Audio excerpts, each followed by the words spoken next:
How to score a higher band on the IELTS speaking interview. There are 6 essential discourse strategies you need to know if you wish to score a higher band on the IELTS interview. They are opening and closing strategies, stalling strategies, understanding and agreement checks, emphasizing strategies, and segueing. And last but not least, paraphrasing. Let's look at each of these and why they are important. Common opening and closing discourse markers are let's see. Well, that's pretty much it. Using these discourse markers and having opening and closing strategies is important in indicating to the listener that you are a native speaker or near fluent, because you know how to open and close conversations naturally. Second, stalling. Common stalling discourse markers or fillers are, well, that's a good question. Stalling is important strategy in the test because it gives you time to think and come up with better vocabulary and responses to the questions. 3. Understanding and agreement checks.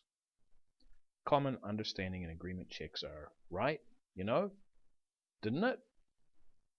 Using these understanding and agreement checks helps indicate to the listener that you're a native speaker and that you are checking to see if they understand what you're saying or that they agree with you.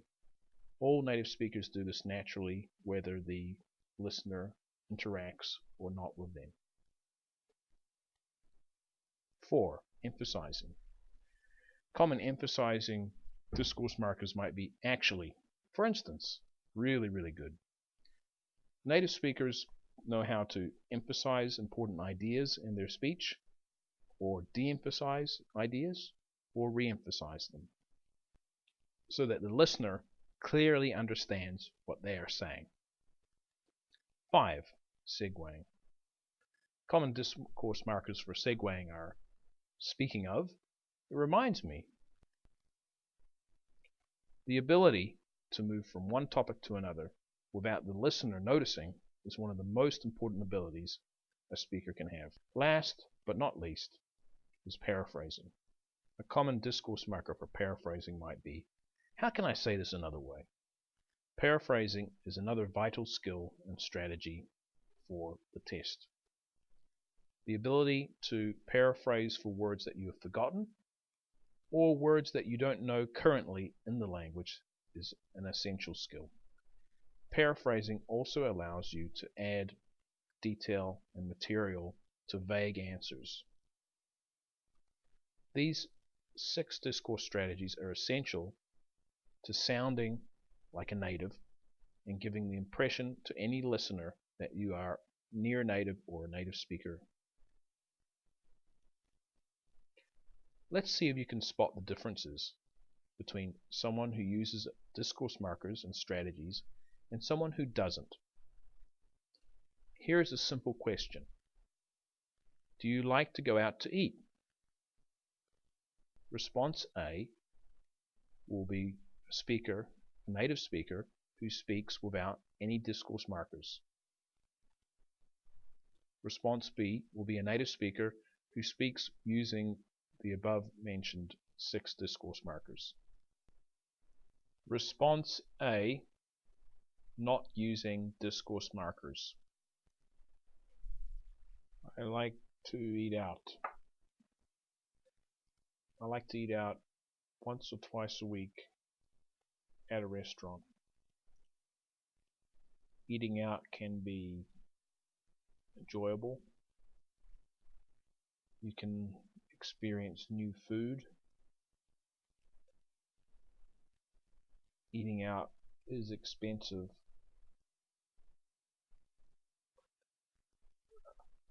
I use a credit card to pay for my meals.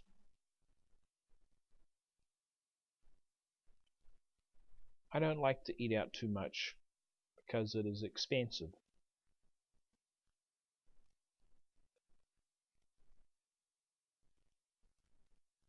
I eat at home a lot because of it's expensive.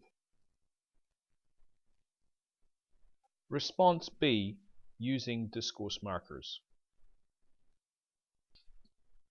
Do I like to go out to eat? Yeah, I guess I like to go out to eat. Well, I guess most people do. Usually, it's maybe once or twice a week. I like to go to an ethnic restaurant. I like food that I can't make at home. And that's the whole point of going out, really, is that I can experience or eat something that that I can't prepare on my own. So I like to go out to eat.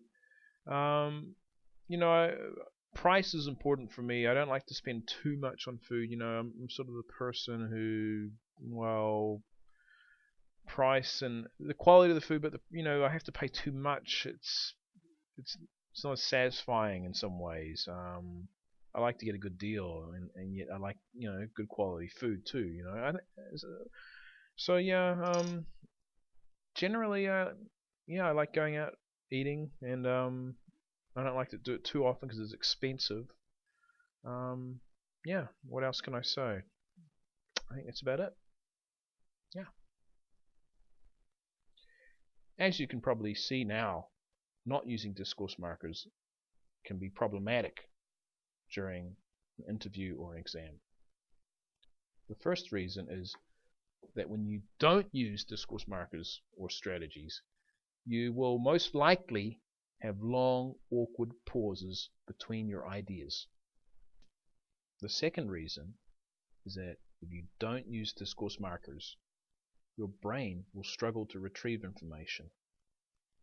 Your brain needs time to choose words, vocabulary, retrieve ideas and memories. Without discourse markers, this becomes much more difficult because you don't have the time. Discourse markers allow native speakers and non-native speakers to retrieve information and give fuller and more detailed responses to questions. So it's basically a very important strategy to survive. Thirdly, response A was from a native speaker, but because he didn't have time to retrieve information and think about what he was saying, his response was quite incoherent. There was very little flow between his ideas. Discourse markers don't only allow you time to give better responses, but because you have that additional time, your responses are more coherent and your ideas flow better. Now, let's look more graphically at what this difference looks like. Here is a transcript of a response, of an utterance from a native speaker. As you can see, the bold part, or the words that are highlighted in bold, are discourse markers, which can be used in any conversation. These discourse markers make up almost a third or more of the utterance. Take a look now at the same utterance without discourse markers. It's almost half the length of the first utterance, and the information is a lot less clear and a lot less coherent because it is too dense and difficult to understand. When you respond to a question, at least a third of your utterance should be discourse markers or fillers.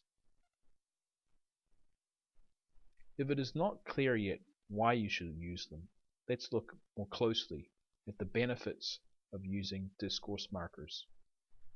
Number one, of course, if you use discourse markers, you'll sound native or more native. And this is important for you in terms of succeeding on any test. 2. Using discourse markers gives you more time to think. And more time to think means better responses. More time to think also means you can retrieve better vocabulary.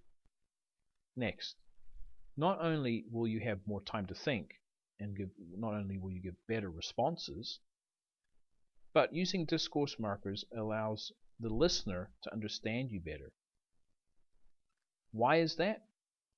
This is because the information is less dense and more redundant, so they can more easily interpret and understand your message. Lastly, discourse markers and strategies help to mask your errors. If you use these strategies and markers, your errors become less apparent and they seem more like native speaker slips. Native speakers often make errors too, and they make grammatical errors, but they're less noticeable because so much of their discourse language and their markers are correct. Let's look at this more clearly. Here's an example of a fairly obvious mistake. He very interesting. He make a car. Without discourse markers, these errors basically stand out to any listener very clearly. The errors are very obvious and apparent. Now let's take a look at these same mistakes amongst discourse markers. Well, how can I say? He's very interesting, if you know what I mean. One time he make a car, right? Here you have the same information and the same mistakes, but surrounded by discourse markers which are accurate. So it's harder to identify these errors and notice them, and also even if you do notice these errors, they appear more like a native speaker slip. So how can you learn discourse markers? How can you acquire these devices, these skills in the language? Well, basically you have two ways. The first way is to acquire it naturally through trial and error. This is how most people do learn them. They live overseas, they work overseas, or they study overseas in an English-speaking environment, and over time, slowly, they acquire all of these discourse markers. The second way is just to learn the specific habits you need now to know for the test. This is more realistic because you probably don't have the time to acquire this language naturally over a long time. If you have found this information useful and you would like more help with discourse markers or any other aspect of the test, please contact the following email for additional help and tutoring: atwtutor@gmail.com, or visit our site Academic Test Speaking. Thank you.